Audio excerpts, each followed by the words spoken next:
a conditioning hairspray. But this is something that I spray on my hair very lightly before I add this.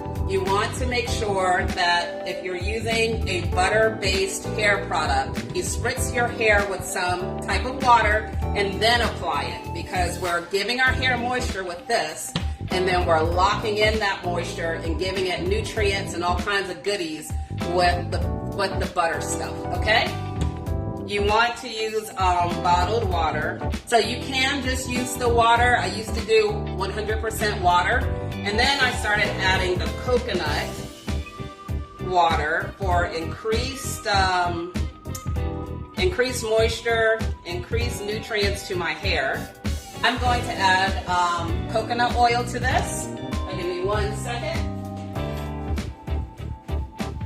So if you have like coconut oil, jojoba oil, olive oil even, I would say for this bottle about a tablespoon. You can see the separation, right? You can see the oil and then the water, because oil and water do not mix. If you keep it like this, all you would do is just shake it before you spray it on your hair. I'm going to use my vegetable glycerin, because vegetable glycerin, or glycerin in general, helps the oil and the water molecules to mix together. So I don't have to shake it every time. Shake it, and then you guys should see the difference. And now you see, you don't see that separation of the oil and the water. It was interesting, when I got into natural health and wellness, I didn't really think about the chemistry of things, but now it's like I'm learning so much from a chemical standpoint on how things work and what makes something work for one condition and something else work for another. We're going to add essential oils. So I'm adding lavender essential oil, which is great to help shine in the hair. Going with rosemary, scientifically proven to help stimulate the scalp and produce hair growth, so it helps those hair follicles. And then you have peppermint. Now, you don't have to have all of these. If you don't have all of them, that's fine.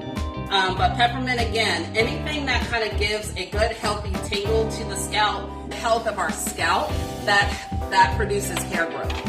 Because not essentially, but 100%, our hair is dead, okay? There is like no life in our hair. Hair is just dead cells that kind of clump together and come out of our head. It's the scalp that produces hair. You have to keep your scalp healthy, and what you want to do is you want to keep your hair moisturized. Now I have my hair spray, and essentially what I do is I just take this and then I spritz my hair with it, and then after I spritz my hair, for my length hair, I would say about this amount. I just rub it and then put it all over my hair, massage your scalp, and then that's it. Once you've learned about these individual ingredients, then you can take it upon yourself and create different combinations for your hair, for your skin.